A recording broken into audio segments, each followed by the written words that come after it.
How's it going, everybody? Well, it is a great day to be a Green Bay Packer fan as the Green Bay Packers wallop the purple incarnation of Satan 23-6 at Lambeau Field this afternoon. And I gotta say, it was one of the best performances that I've seen from this Packers team since maybe week 1 or 2, especially on the defensive side of the ball. The Packers, from their first drive all the way to the end of the game, were in complete control of this game. I personally have to say I was a little nervous going into this game because of how the Vikings have performed this season. I know J.J. McCarthy has struggled a lot, but this is a Vikings team that did take down the Blue Kitties and almost took down the Bears last week. So I have to say I was a little nervous going into this game, especially with the Vikings having so much success in Lambeau Field the last couple years. But like I said, from the start of this game, it was really never in doubt. This Packers team played extremely well, especially on defense. I have a couple of qualms about the offense, but seeing who was all hurt today, and Jordan's still struggling with a little bit of an injury, thank God it's not his throwing arm, but the Packers did what they needed to do to get the job done today. A couple key inactives for the Packers today. Josh Jacobs with his knee, he did not play. Matthew Golden, shoulder injury, he did not play. Quay Walker with a neck injury, he did not play. Lucas Haversick was inactive, so Brandon McManus kicked today. Nate Hobbs, of course, still dealing with his injuries. He did not go today. Jennings and Johnson also did not play today. Lucas Van Ness, he was active for the first time in quite a while. It was nice to see him back on the field. He did limp off the field at some point and did not return. So hopefully he will be okay. Keyshawn Nixon ran into, I think, Devontae Wyatt on the sideline, got knocked out. He went out, did not return. Hopefully he's going to be okay. In Nixon's stead, Kamal Hayden, he came in. I hope I'm pronouncing his name right. If I'm not, I'm sorry. This was his first snaps on defense. He had previously taken 24 snaps with the team, but those were all on special teams. And he came out and he played very, very well. So shout out to Hayden. He played very, very well.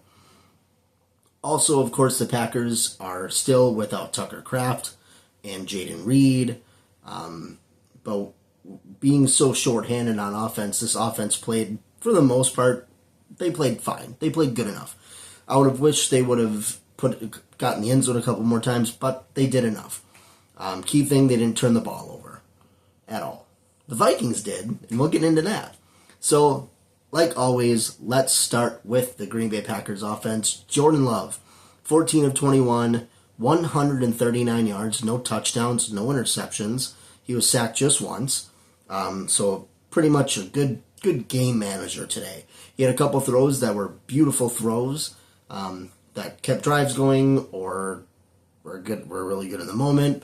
But for the most part, Jordan came out with, I know he's still injured, but came out and was a good game manager and, ran the offense pretty well. Malik Willis did come in at the end of the game with the Packers were already up 23-6. He came in to pretty much just kneel it down and finish the game.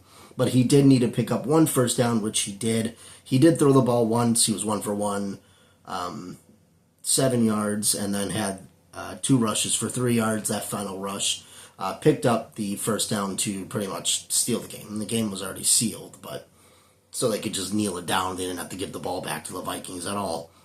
Emmanuel Wilson, his first start for the Packers, and he played excellent. I've said all season that I love Emmanuel Wilson. I think he's great. He is a great backup to Josh Jacobs. Very reliable. He goes out there, big power runner, big guy, gets through, beats him down, and he played extremely well today. I was so happy for him today. He had 28 attempts, 107 yards on the ground, and 2 tutties. This was the first time the Green Bay Packers have had a 100-plus yard rusher all season. I know it's crazy to think, especially with as well as Josh Jacobs has played all season, but the Packers have not gotten to that 100-yard rusher until today when Emmanuel Wilson played very, very well. Chris Brooks also came in here and there. He also ran the ball very, very well. It seemed that the Packers' game plan was to just run the ball down the throats of the Minnesota Vikings, and that's exactly what they did, and it was beautiful. It was beautiful, except on third and short. I got a little bone to pick there with Matt LaFleur, but again, I'm just a fan. I don't see everything. But can we stop running the same exact freaking play on third and short, third and 1, third and 2, third and 3? Everybody knows that it's going right up the inside out of the shotgun. They keep doing it. They do it every single play. It's the same exact thing. I sound like a broken record. I'm sitting here watching it. My wife is next to me. And I looked at her. I'm like, I'm going to sound like a broken record, but they did the same exact thing. Let Jordan throw it. Try to pick him up. Because they do he got stuffed every single time. Emmanuel Wilson was doing well in first and second, but all of a sudden you give him the ball in third and short, and for some reason they just run the same play. It's right up the middle. They stack the box, and they don't get it. So that's my little bone to pick with the offense today. Can we run something else on third and short, please? If we're going to run it, can we not run it 5 yards behind the line of scrimmage, please? That'd be great. That's my only bone to pick with the offense. Other than that, the offense played great today. Christian Watson. He led the team in receiving yards. Today he had 5 receptions, 44 yards. Dontavian Wicks, he had 2 receptions for 32 yards. And Romeo Doubs, 2 receptions and 23 yards. Those were the 3 receivers that led the team today. Of course, like I said, didn't really throw the ball much unless they really, really needed to. And a lot of good catches to keep the chains moving along. Now let's get into the defense. The defense was just the big headline today. This defense completely wrecked the Vikings. Made J.J. McCarthy, who was already an inexperienced quarterback, who has a lot to learn in this league, and they buried him today. Let's start with the QB pressure. The pass rush was great today. 5 sacks for this Green Bay Packers team. And Micah Parsons, he had 2 of them. Devontae Wyatt had 2 sacks. Should have been a safety, but whatever. I guess when you make contact with the quarterback before you go in the end zone, then you whip him into the end zone, doesn't count as a safety for some reason. I don't like that rule. I think if you yeet the quarterback into the end zone, you should just get a safety for it, but whatever. And then Brinson and McDuffie both split a sack. Turnovers. Zane Anderson, just a genius play on a punt. Zane Anderson hit contact with one of the kick returners and pushed him into the ball. Zane Anderson pushed the Vikings guy into the ball to where it touched his helmet, and then Zane Anderson was able to corral it and get what was a fumble recovery. But he was able to get the Vikings player to make contact so that he could grab the ball, and that got the Packers right near the goal line. They were able to score. I think that might have been Emmanuel's second touchdown, if I'm right. Isaiah McDuffie, like I said, he had the half a sack today. He had 5 solo tackles. He had an interception today. That ball was kind of knocked loose as J.J. McCarthy was throwing it. Rashawn Gary came around and hit J.J. McCarthy's arm, which made the ball go low and straight, and Isaiah McDuffie was able to jump and grab it. And Evan Williams, of course, another Packer game, another Evan Williams interception. That was awesome. And this was probably the best part of the whole day. After Evan Williams' interception, the Green Bay Packers defense went to the end zone and started doing this skull chant. And they did it just once, and then the whole crowd was doing it, and it was just awesome. That shot from behind the Packers defense facing the crowd of all the Packer fans doing this with the Packers, I love it. I could watch that on repeat for hours. I love that. Love it. Note for Micah Parsons with those 2 sacks today. He has clinched his 5th straight 10-sack season. Since sacks started being recorded in 1982, Micah Parsons is now in second place for the longest streak of 10 sacks 10 sack seasons to begin a career. There's only one player ahead of Micah Parsons for that, and he did it 9 consecutive seasons, and that's Reggie White.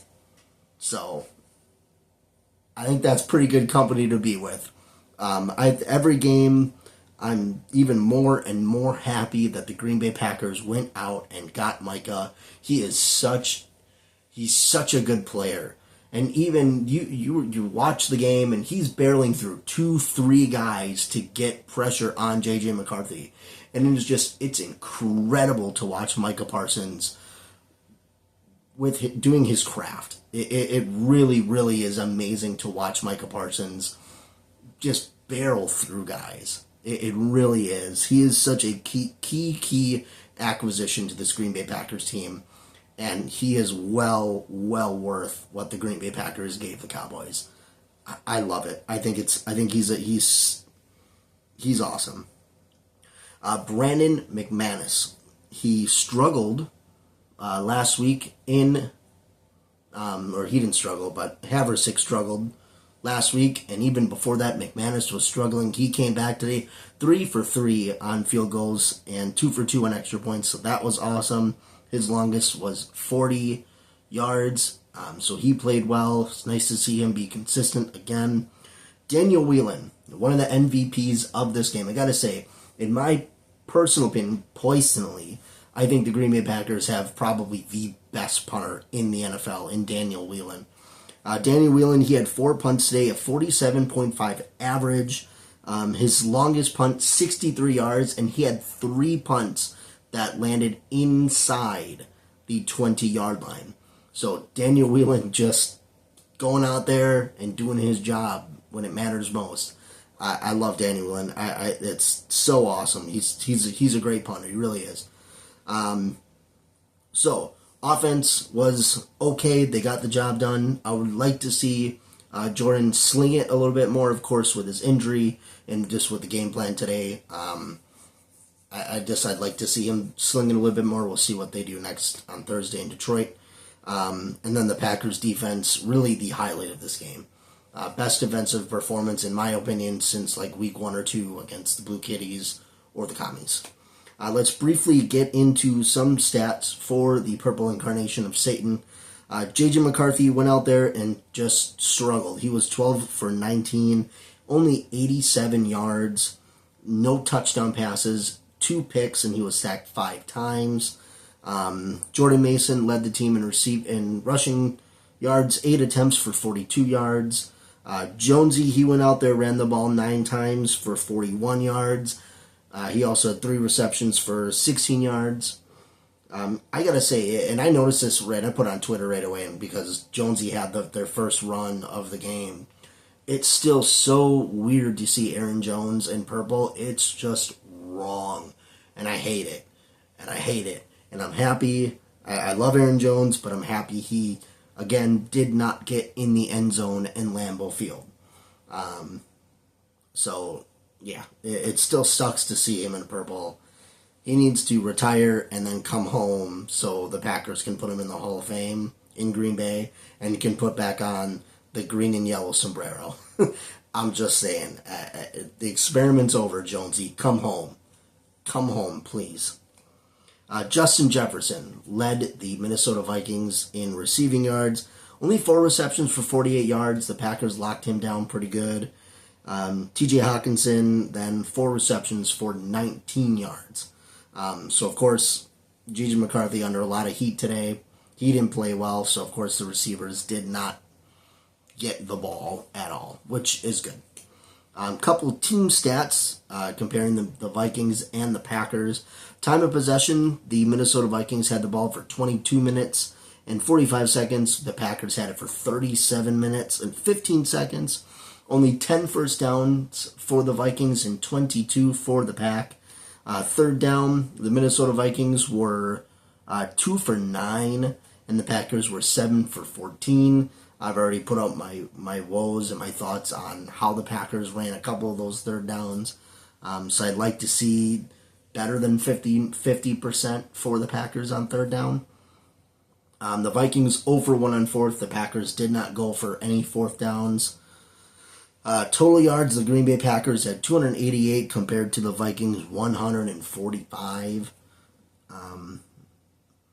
Red zone efficiency, the Vikings were 0 for 1. That's when they got down to the end zone and in the red zone and went for it on fourth and was stuffed by Kingsley Inigbare. And then the Packers 2 for 4 in the red zone. A very well-disciplined game. Only 2 penalties for both teams.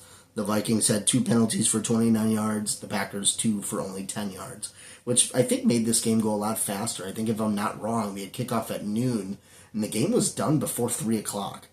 So a very quick running game in Lambeau today, which I'm a fan of those. I like the quick running games, especially if we're not doing a whole bunch of boneheaded penalties.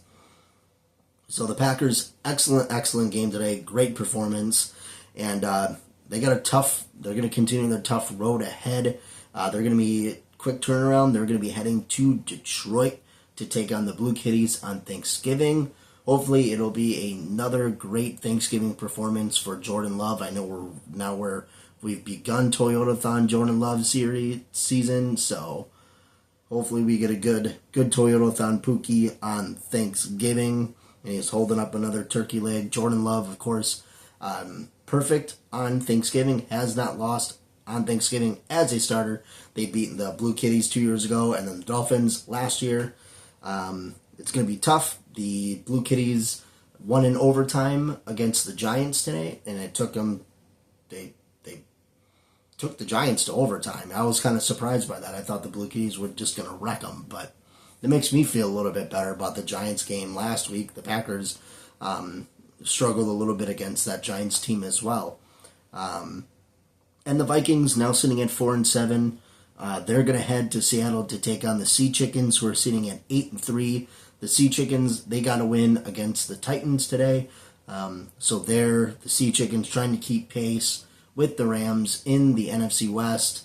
Got the Rams game on right now. They're kicking ass. So it should be a tough matchups for the Packers and the Vikings next week for Week 13. But very, very happy today as a Packer fan, the Green Bay Packers getting the job done and defeating the purple incarnation of Satan. A great performance on all sides of the balls. Great performance on all sides of the ball for the Green Bay Packers. So, good win, good division win. The Packers are now 2-0 against the NFC North. That's already one win more than they had last year. So, let's hope for another great performance against the Blue Kitties on Thursday. I hope you all have a great holiday week, and I will see you Wednesday for predictions. So, I'll see you guys then. Thanks for watching. Go Pack Go.